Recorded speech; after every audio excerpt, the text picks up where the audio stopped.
Today is May 16th, 2023. Canonically, it's the 27th anniversary of Susan Roth's death.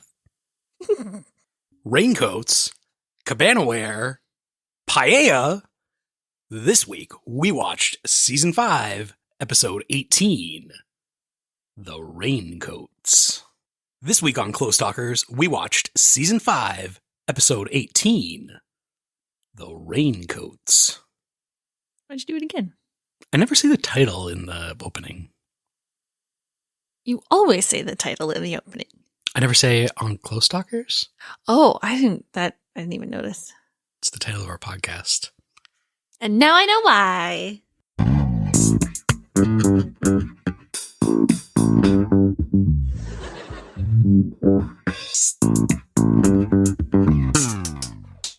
So, Katie. Hi. How did you like The Raincoats? This is our titular episode? It's the titular episode? It's the genesis of our podcast name. There we go. Did you know what it was when we picked this name? I gathered that it was someone who talked closely. Did you know that it was Judge Reinhold? No. What did I think? It's hard to say because it was a double episode or Netflix presents them together. So it was long. So this aired as a double episode. Oh, okay. Yeah, it was it was a middle stand-up, like a club sandwich? Yep. Wow. Wait. I guess it would be a club sandwich, yeah. Stand-up is bread? Stand-up is bread. Stand-up is bread. I had some issues, which I think we'll get into with this episode, but it was good, I guess. I mean, everybody was there. There was a lot of people, mostly returning stars. Yep. Returning guests. So this episode was written by Larry David, Jerry Seinfeld, Max Prost, and Tom Gamble. It was directed by Tom Sharonis. It aired, as we said, all as one episode on April 28th, 1994. Screen Crush ranked it as the 84th and 85th best episodes, giving it two separate episodes, or two separate rankings together. And Vulture.com had it as the highest rated double episode, coming in at number 26. So, did you like it? I think there was a lot of funny lines. One thing, and maybe we'll talk about a little bit, is I feel like a lot of them fizzled at the end. Yeah, I see that. So would you rank it more of a Vulture or more of a Screen Crush? Probably worse than Vulture, better than Screen Crush. Oh, it's very 25% of you. It's not 35%. It's not 15%. I think it's more like 35% of me. So who were the guest stars? So we obviously had, Liz Sheridan, Jerry Stiller, all those parents coming back. Yep. Some of the new guest stars that we had were Rudy, played by Mike Haggerty. He was from Lucky Louie, The George Carlin Show, and The Home Court. He's kind of one of those guys that, you see that guy and you're like, oh, that guy. But when you just said that, he was on Community. He was the guy who found Kevin. He was in a bunch of episodes, one episode of this series, one episode of that series. Yeah. We had Aaron, played by Judge Reinhold. Mm-hmm. He was in the Beverly Hills Cop series. He was in Fast Times at Ridgemont High. And he was in The Santa Claus. We also had Rachel, played by Melanie Smith. She was on As the World Turns, Deep Space Nine, and Melrose Place. So before we throw it back to last week, I want to read the synopsis. Elaine dates a close talker. George sells Frank's old clothes. Kramer and Morty try to sell raincoats. Jerry and his girlfriend see Schindler's List. And then I wrote, what is Newman up to? How about Joe the Fruit Guy? This is just bam, bam, bam. Everybody's in this. Mm-hmm. And then later on, we do find out what Newman is up to. Everybody was in it. Yeah. So let's throw it back when I asked you if you remember this episode. Kramer buys one of the vintage raincoats that Morty Seinfeld used to sell. The Raincoats is also the episode, the titular of this podcast, where Elaine dates a close talker. So? I think I nailed it. So we both wrote like 2 pages of notes. Got a lot of things going on. So the stand-up. It's all about handshake etiquette. So the outside bread of the stand-up, the beginning and end, are about handshakes and distancing, which are presaging the pandemic. Jerry's talking about handshakes are done. Yeah, don't want one of those. And you got to be 6 feet away from people all the time. Mm-hmm. And then the middle bread is about vintage clothes. So it doesn't fit my analogy. Is the opening stand-up the top bread or the bottom bread? Top bread. I'm reading it top down. Yeah, okay. That's what I was doing too. Do you want to pause and go and make sandwiches? I'd like a club sandwich. Elaine was eating a tomato sandwich, maybe a BLT or something. I was like, man, I could really go for a BLT right now. I think it was just a bacon tomato sandwich. I didn't see any L. Maybe it was like a thin little Boston bib of L. You never eat sandwiches. No, but like a nice tomatoey, juicy sandwich sounds really good. Oh, man. I got to talk about a kid's sandwich. Oh, yeah, sure. We're at sandwich. We got nothing to say about this episode. I mean, we've gotten to the first line of my 2 pages of notes, and we're already off script. Go and talk about sandwich. Here we are. Okay, wait. Sandwich Corner. Here we got Sandwich Corner. Katie with Sandwich Corner. Listen. Welcome to Sandwich Corner. So her school does a fundraiser where you can get a Subway sandwich on Mondays. They do another one where you can get a slice of pizza on Fridays. We did pizza last year. She didn't want pizza. So we did sub this year. And she kind of hinted that she didn't like the subs. And it's like, we can't back out now. Subs are coming. They're paid for. Just eat them. Subs are coming. And unlike this podcast, subs are coming. I get it. And we had to pick her up early from school yesterday because she had a tummy ache, and the whole sub was in her lunch. So I was like, "Oh, do you want to eat this?" She's like, "No." And so I knew she wasn't going to eat it, and I was hungry, so I'm like, "Well, I'll eat this sub."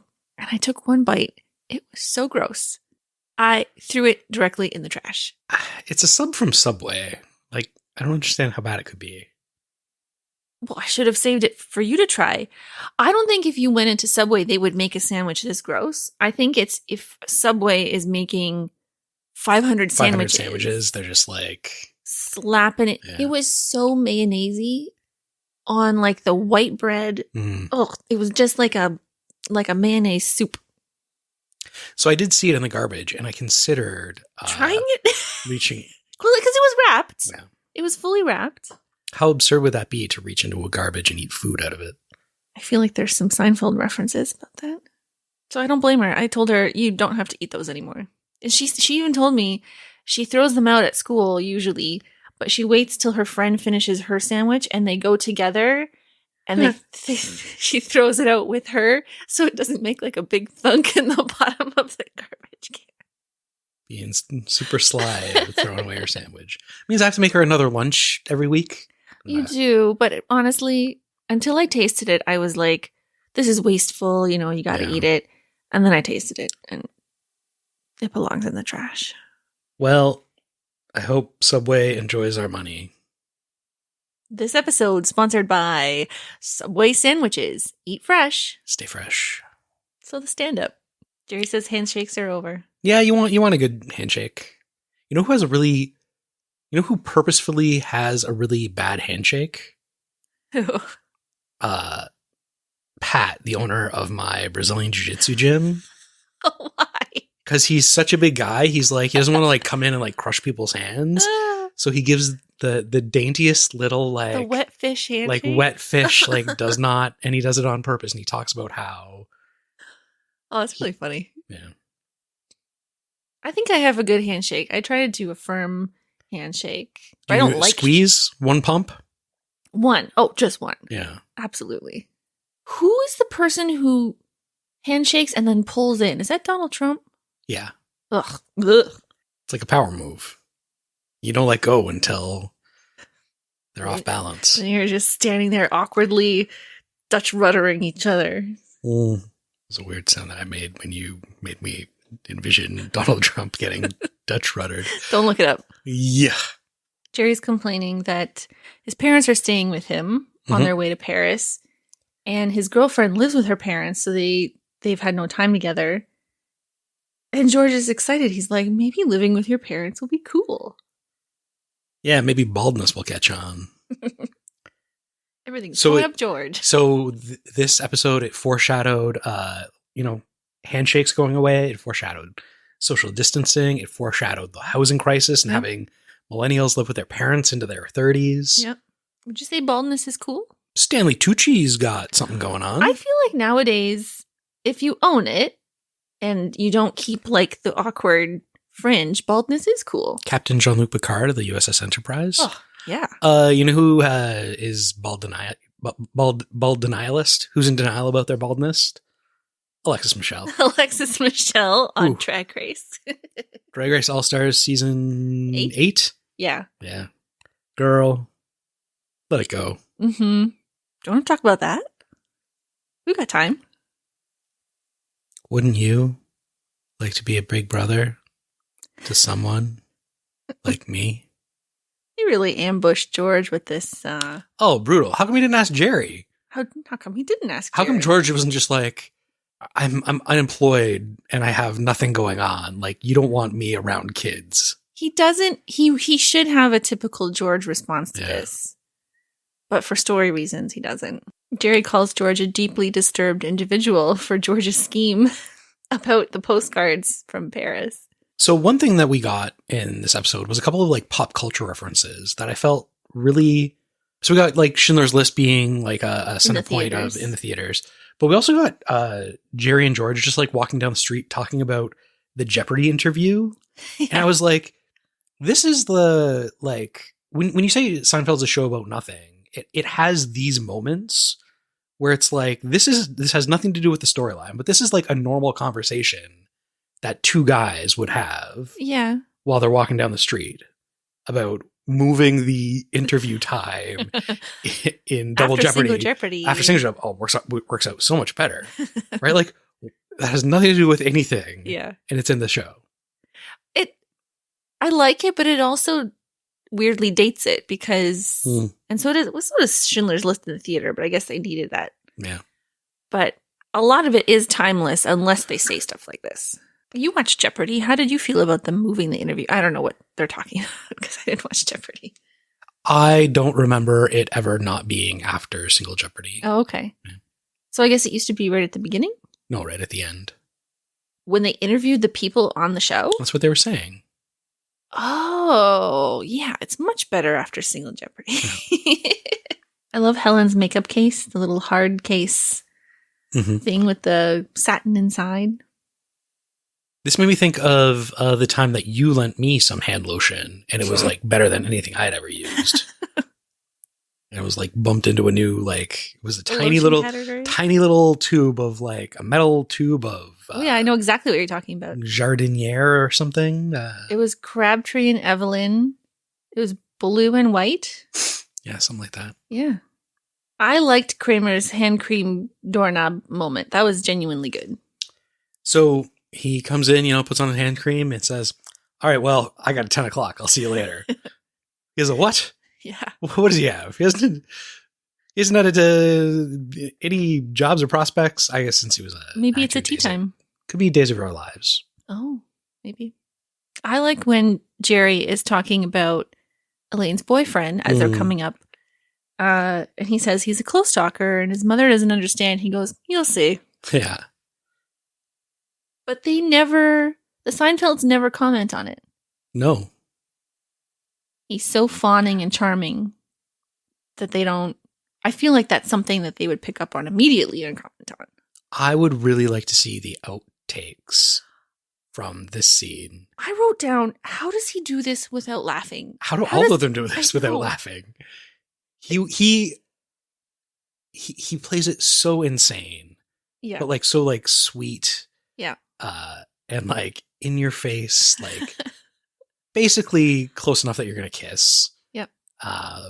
He has to like move his body in a full arc around people Yes. to talk to the next person because he's so close to them. He's toe to toe. Yep. And we never really find out what his deal is. He's just a close talker. Well, Jerry and Elaine come to the conclusion that he's insane. Yeah. But we don't know why he's obsessed with the Seinfelds. He just thinks it would be a nice thing to do. I know, but it's aggressively nice. It's not normal nice. Maybe he's an aggressively nice person. Maybe he's a broken individual. Well, that's what they're saying. Like, there is something wrong with him. And then, of course, Elaine goes, did you notice that he stood real close to you when he talked? No, I hadn't noticed. Oh, I noticed on the shelf that the second copy of True Colors on VHS is gone. They fixed that. They fixed it. So how do you feel about paella? I love it. I would like to have more of it. Yeah? Yes. When we were doing the Good Eats meal delivery boxes, Good Eats? Good food? Something like that. Green food? Green Eats? Chef's plate? Something? Blue apron? I don't know. I felt like a lot of the things that we were doing were like paella adjacent. Really? Well, everything was like rice with stuff in it. Oh. Well, but it's got like seafood in it. Paella can have a myriad of different ingredients included. What exactly is the definition of paella? A rice with stuff in a pan that gets like crispy on the bottom? Yeah, I think the traditional one has seafood and rabbit and sausages, if I'm not mistaken. Alex the French Guy did a episode on paella. Uh-huh. And I watched it, and the details now escape me. Oh, well, that would have been real nice to have it. I'll just drop it in. I think paella can refer to, like, you can basically, like, throw anything you want in it, but, like, the traditional one has those things that I said. So, like an Asian fried rice with whatever's around. Yeah, but it has that special, like, pan, and you, like, cook it. You want the rice to be, like, al dente. You're using special rice. And saffron is a key ingredient? Yeah. Okay, well, let's look. We don't have a special pan, but I'd like you to watch that Alex the French Guy episode and make it for me. Before or after I make you the risotto with pece? I'm still waiting. I made it for you, and you've forgotten. There was no pece. There was no pece, but I made you risotto. Jesus Christ. So Aaron takes the Seinfelds to the Met. Is it the Met? Yeah. He doesn't call it the Met. He calls it the Metropolitan. The art gallery? Yes. And they come back and Morty Seinfeld's convinced Monet is nearsighted. And Jerry goes, Monet, Mane, tippy tippy day day. Are you going to say that in class sometime? I will now. No one will get it. I didn't get it. Did you get it? No. So I looked this up, and everything I found was this part of Seinfeld where he goes, Monet, Mane, tippy tippy day day. What does this mean? And nobody had any answers. And then way down in the Google results, someone pointed out that it's from a Doris Day movie called Send Me No Flowers. There's some lyric in a song or something. So it's a real deep cut. The lyric is Monet, Mane, tippy tippy day day? No, the lyric is just tippy tippy day day? Just tippy tippy day day. Oh, okay. This feels like a Larry David line. Helen seemed to respond to Renoir. And that Morty, he's so full of life. He's an insane person. Who talks like that? Apparently Aaron. Elaine's got quilts coming out the wazoo. She had a quilt behind her bed on the wall. She had a quilt on her bed. She had quilted pillows, along with big floral fluffy pillows on her bed. Or maybe that was Aaron's bed. You know, I can't really figure out why, but there was just something in that scene. I wasn't looking at the quilts. Have you seen Schindler's List? I have. I saw it, when it came out, so I was 11, 12 years old. Yikes. I watched a lot of, there was little parental censorship in my house. I was kind of allowed to watch whatever I wanted. Well, I'm assuming your parents were watching it and you also watched it. You weren't like, probably, yeah. I'm going to watch Schindler's List. Family movie night. Yeah. I haven't seen it. I mean, that doesn't surprise me. You haven't seen anything. I know. But I mean, it's 3 hours and it's pretty depressing. So like, I didn't watch it twice. Yeah, I don't think I would want to watch it. But it feels like I should. It won several awards. It was a powerful... Seven Academy Awards, as per the marquee. I remember at the time it was like, I don't know, at least in my mind, maybe I was a dumb 11-year-old kid or whatever, but like it felt like very powerful, like talking about that kind of stuff. Maybe I was like learning about World War II in school at the same time. And it was the black and white movie, and everything's more important if it's in black and white. It was the 90s and we all agreed that Nazis were bad. I was going to say it took that long, and then I realized you're saying, and now we're not sure. Yeah. Yeah. Okay. What do you think about this breakfast at the Costanzas? They had a salad bowl full of scrambled eggs. Frank is ripping the dough out of his bagel. Is George eating honeydew? I think at one point, yeah, maybe. And then he's also eating a bagel when trying to encourage his parents to take a trip. I mean, if you're going to make scrambled eggs for 3 people, like... That was an aggressively large bowl of scrambled eggs. I'm impressed that the Costanzas were aware of and made paella, and apparently, according to Kramer, was really good. Yeah. It seems out of character. They're cultured. They're loud and obnoxious and right? crazy. And I feel like that's something that Frank Costanza would yell about like, the rice is burned, or it's not cooked enough, or what are you putting in there? It's a pretty exotic dish for, for 90s. That generation in the 90s. Yeah. Although, I mean, Frank was a cook in Korea.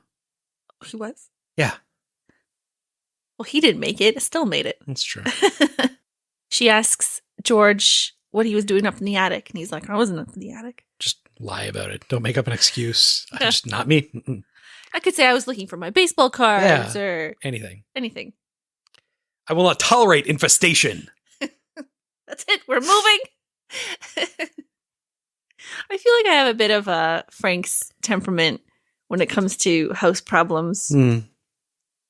Like our front porch needs fixing, or we could just leave. We're out of here. Our car's making a noise. Sell it. Get a new one. Husband snores too loudly. So George goes and sells the cabana clothes. Mm-hmm. I really like the shirt that Kramer buys. The white one with the red rings on it? Like the towel-y inside? It was very thick looking. Yeah. I didn't know what that was when George was selling it. Looked comfy. I thought it was a blanket. I think it's like towel on the inside. Oh. And like cotton on the outside. So you can just put it on when you get out of the pool? Yeah. Hey. We got something here. I think there's a company that makes bathrobes or like robes that are like that. I think all bathrobes, technically all bathrobes are like that. Just towel on the inside and like nice fabric on the outside. Oh, I see. It looks more, I don't know, fashionable. It's a fashion bathrobe. It's still in the shape of a robe. Fashion bathrobe. Okay. George asks the guy to make it 225. That was my father's high score in bowling. Mm-hmm. Have you ever bought vintage clothes? Yes. I feel like I did it a lot when I was a teenager. Yeah. And now I could not be bothered to sift through what Jerry calls nasty wear. Nasty wear. Yeah, I mean, same with me. Like when I was in my late tweens, early 20s. Did I say tweens? Late teens, early 20s. And I don't even think it's like a money thing because vintage clothes are expensive. Sure, I think at the time you could get cheaper stuff though. I mean, I think you got to categorize your vintage stores. Sure. Okay. You got like you're going down to Kensington Market and you're going like down to some like basement and there's like cool hip shit and there's a mannequin with a flower bowl full of junk and sunglasses and whatever. And then there's like Goodwill / Value Village, sure, which are like both technically like vintage clothes. Right. Although I would call one of them like used clothes. They're all used clothes. I know, but I wouldn't say like, oh, I'm going to go get some vintage clothes and then go to Goodwill. Does Goodwill still exist? Isn't it called something else now? Well, not here. Oh. Well, okay. Value Village. Like they know what they are. They call themselves Value Village. They organize everything by color. Sounds fantastic and somehow slightly comforting. Well, you should check it out. So we're assuming that vintage clothing stores that sell vintage clothes make choices. They're like, no one's going to buy this. We're not taking it, or we're not going to put it out there. We're curating this collection. Yes. So isn't that what happened? Charity shops are just like, yes, everything. Sure. But like, okay, good. That's a good distinction. The consignment store at the end of the street. Yeah. Didn't you drop off clothes there? And some of them, they were like, we're not going to take these. Oh, no. I had an unworn bridesmaid's dress that wasn't going to be used, had the tags on it. I didn't want it anymore. And so I was like, I know what I'll do. This is before we lived down the street from it. I brought it in. I was like, this is unworn with tags. I could just give it away, but like, maybe I'll try and sell it. And I brought it in and they're like, do you have an account? I said, no, I just want to sell this. Stop clicking. Sorry. I just want to sell this one dress. They're like, we're not opening new accounts right now. I was like, I don't understand, and you guys. You just left the dress and walked No, out? I took it. So what I did was I had a whole bunch of like formal dresses because me and my friends used to like go to fancy parties. I don't know, like gala stuff. I don't know, like I had fancy friends. That's a roundabout way of saying I don't take you anywhere anymore. Exactly. And I had like a ton of dresses, so I took all of them to this thing called the Fairy Godmother. So you donate like formal wear, and teenagers who can't afford to buy something for prom will borrow a dress. Oh, and give it back? So, that's nice. Yeah. So that consignment store. I had something better. I was online dress shopping for you today. What? One of those... The stupid skirts that I hate from Instagram. Yeah. The ones with two slits all the way up to your belly button on either side. And a rectangle of fabric in the front. Yep. I was like, if I can find one for less than $25, you're going to buy it from me as a joke? Yeah. Hey, back to All-Stars. Wasn't James Mansfield wearing one of those on the runway? I don't remember that. When she did her Spanish look? I don't think it cost less than $25. No, but it had the rectangle in I don't know what kind of the skirt is called. The rectangle with the high slits. Yep. 2 slits dress. 2 slits for one. Emma has a little skirt that split right up the sides. And everywhere that Emma went, the boys could see her thighs. Emma also has another skirt that split right up the front. She never wears that one. Yeah. So Elaine has this hot date planned with Erin. She's all exciting about it, telling her coworker. And Erin shows up with the Seinfelds. Yep. This is a nice office. What's the square footage? Frank Langella used to have an office in this building. There was a deli on the first floor. What happened to that deli? Why do people care about square footage? I guess that like correlates to rent. I guess, but it's not like Elaine owns it. And then we get this nice montage of a date. Yeah. They go to a matinee and see My Fair Lady, and then they go out and have some dinner. And when Helen comes back, she tells Jerry, we went to My Fair Lady. Erin surprised us, and Elaine came. So we have to talk about George's new plan. Okay. Which is he wants the Seinfelds to take this kid to Paris. Because he's told the Big Brother's friend, I can't do this thing. I'm going to Paris. And the guy goes, well, it's fantastic. You can take Joey to see his dad. We've been trying to get them back together, and he lives in Paris. So George has figured out that the Seinfelds have been blowing off his parents all week. And he comes into the apartment super hot. Yeah.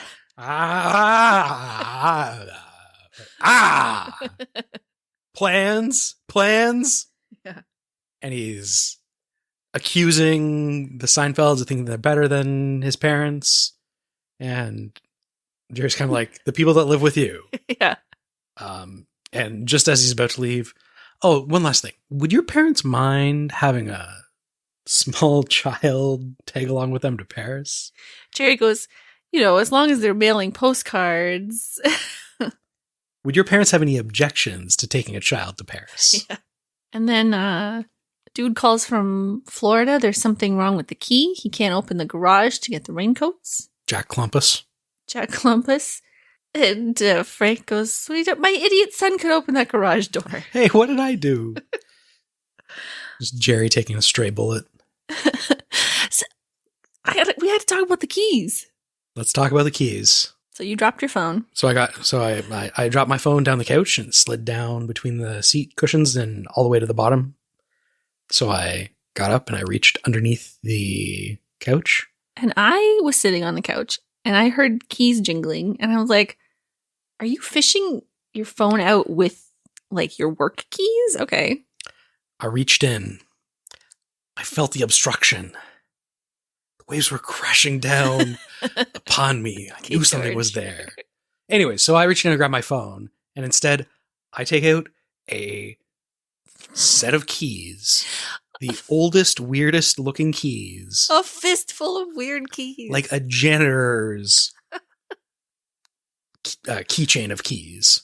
It's got one of those like leather things that you clip to your belt with the fold out like clip rings. Yeah, but the leather is so old, it's like disintegrating while you touch it. And it has multiple, it's not just rings keys on rings on rings of keys. It's a Gordian knot of weird old keys. It's got like house keys and crappy like lock keys that look like you could just bend them with your hands. We have absolutely no idea who possibly... We bought this couch during the pandemic. Yep. We haven't hosted parties. We've had a few people over here and there. Who I asked, and I sent pictures of the keys. Be like, "Are these your keys?" We could probably within like a 95% accuracy define everybody who's been in our house in the past year. None of which would have sat on this couch and lost a pair of keys. And none of which is like a 95-year-old man who would have this weird keychain. Right now, our working theory is that somebody at the couch factory lost their keys inside the couch, and they only just reappeared. Your giant phone shook them loose. So we are using our far-reaching podcast to get the word out to all of your couch factory worker friends. Leon's. If you've got any connection to Leon's and you're missing your keys, we got them. There's a keychain on there from a beer company that hasn't existed since the 80s. Yeah. Where did this... Can't we just say a ghost did it? Oh my God. It's so weird. It's so funny. I'm going to make the keys the picture for the Instagram post for this episode. Part of me just... I don't know. Part of me just like I can't come to terms. I don't think it exists. I can see those keys right over there. But like I don't I can't, because I can't figure it out. I'm like I'd rather not know. I don't want to know. Oh man. So does Larry David do the voiceover for Schindler's List? Oh, I don't know. It's a good question. Because that wasn't the actual movie playing. I doubt they would pay for those rights. Apparently, they chose Schindler's List because Steven Spielberg was a fan of Seinfeld. Oh. So one thing that Jerry said in his middle stand-up was that he doesn't wear vintage clothes or used clothes, and he referred to it as nasty wear, even regardless of underwear. Not exactly the same thing, but you have a friend who, when she bought her houses, and I think she's done this in multiple houses that she's had, got all of the toilets replaced. And she was like, what are you talking about? This is disgusting. Like, she's like, using somebody's toilet that they've had is disgusting. I'm not going to do that. Who is this? B. Oh, really? Yeah. You I don't remember this fact at all. No. Oh, well, they're coming over for dinner. We gotta explore this. Like, you use a public restroom all the time. I don't know. Like, I wouldn't say use it all of the time. You should probably see a doctor if that's happening. But like, you clean a toilet, there's no more remnants of anybody else. Yeah, just bleach that up. Literally. When you brought it up, You did not remember? No, that I'm aspect of like her life? running through friends of mine who own homes. I'm like, who would do that? Who would do that? I mean, there's a bunch of details going on, like for the storylines that kind of happened. I don't really have anything to say about them. My problem, here we are. Finally, we're going to talk about why I don't like this episode. Is there's a lot of exposition going on. Yeah. And none of it is funny. It's just, I'm laying out the groundwork of this next scene. And it's usually Frank Seinfeld. Not Frank Seinfeld. Morty Seinfeld. I keep calling him Frank. Okay. Do you have an example of that? No, I didn't write any of it down because it's boring. Like Jerry gets caught at Schindler's List by Newman, and there's like the moth-ridden cabana crap. Elaine and Jerry are talking, for a 35-year-old man, it's a tad askew. And yes, he's insane. That's what I think. I did like when Newman told Mrs. Seinfeld that Jerry was moving on her like the stormtroopers into Poland. So Newman smells something. He picks up something from the counter, smells it, and puts it in his pocket? In his shirt pocket. It looked like a ketchup packet, maybe? Or I thought it was a little jam packet. Or a pat of butter. And then he goes, yes, a more offensive spectacle I cannot recall. So I had to go back and look something up because in the vintage used clothing store, there's a shirt in the window. So the back of it is facing into the store and you can see it. And it said Odessa Chuck Wagon Gang on it. And I looked it up and it's a real thing. They are a nonprofit community service organization serving Odessa and the Permian Basin. They celebrated their 80th anniversary at some point. So it's like, I guess, the Rotary Club? Cool. Chuck Wagon Gang. Why can't Jerry or Kramer pick up the boxes? Just, like, mail them whenever. Get them here. We'll sell them for you, and I'll send you a check. Yeah. Yes. Also, air cargo doesn't go to the passenger terminal and end up on the belt. This was... I know, it was pre 9/11 times. But still... I didn't, when they were standing at the carousel, I'm like, what's happening here? They're not going to Paris. Yeah. Like, it didn't make any airport sense. Where they're getting the passenger carousel is then also right next to this departure line. For the charter flight. Yeah. When Seinfelds leave, Aaron is so distraught. And I could have done more. This watch could have got him another flight. I was like, that watch? Didn't look like much. So I wrote down, was this homage or like a reference to Schindler's List? Oh. And they are orphans getting on a train or whatever. Jews getting on a train to get out of. And I was like, is this kind of offensive if it is? And apparently it is. I don't know if it's a offensive reference or not. And offensive. Yeah. Oh my God. Well, if I'd seen the movie, I would have. It's refrensive. Yeah. Okay. Yeah, that's in poor taste. Yeah. And then Aaron's ruby ring. Now I'm getting it. But like, that's a pretty ugly ring. And he goes, this watch, plane tickets, this ring, dinner? Like. I don't know. Watches can be expensive. But that was like a leather band, like, it looked like a lady's watch. I don't know. Maybe he has dainty wrists. Maybe. So incredibly, that's all I got. Yeah, the clothes had moths in them, and the guy burned them, and yeah, like that storyline kind of like fizzles. They don't buy the raincoats. Blah. They don't get on the flight to Paris, so they go on a different vacation. They choose a cruise, and they end up there with the Costanzas. It's kind of like that scene like wasn't enough of a payoff for like something. I wanted them to say something to each other. Yeah, like it at least. Yeah. They just like run into each other and like. And then the kid, they're waiting for his dad in Paris, and he throws butter at George. Yeah. It's like. No endings. No satisfying endings to any of these. Especially for Jerry. Okay. So the next episode is The Fire. Yeah.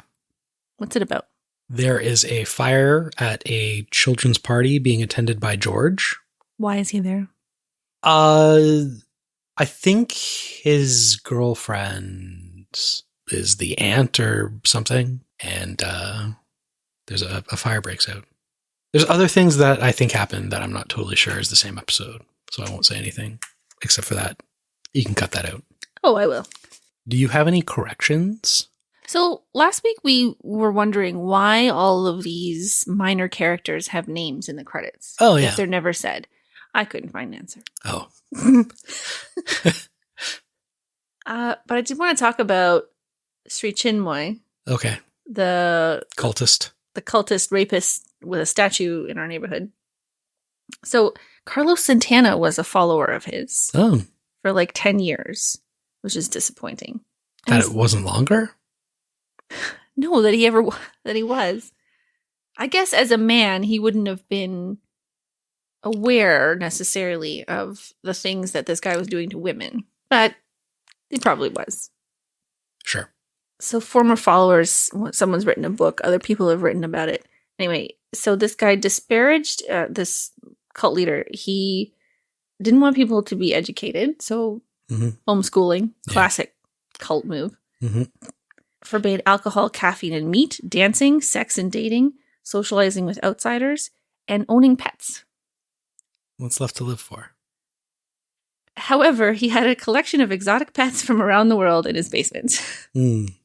That this person who wrote the book had to like clean their cages and then there's very detailed accounts of his predatory sexual behavior, which we won't go into. The talk page of his Wikipedia article is very active. So I guess if you have like followers, they're gonna like go in and edit. Oh yeah. So there's no controversy section at all. It's been written and removed. And there's one person called like Lavender something or other is like policing that page like on the daily. For the purposes of good or to defend Sri Chinmoy? Oh no, to erase things and bleach his image. Oh. Yeah. So you're a stand-up guy when your acolytes have to constantly bat away the bad news about you. We really got to get that statue down. I'll talk to the city councilor. I really want to talk to him about that left turn light. Yeah, Sean. He might be a listener. He might be. He's a cool guy. Anyhow, that's all I got. Good save. Okay, well, we'll see you next week. Bye-bye, Close Talkers. Good night, Katie. Good night, Derek. Believe it or not, this is our podcast. Please subscribe at the end. If you subscribed, we would be happy. Please subscribe to us. Believe it or not, it's our podcast. Is that a Seinfeld reference?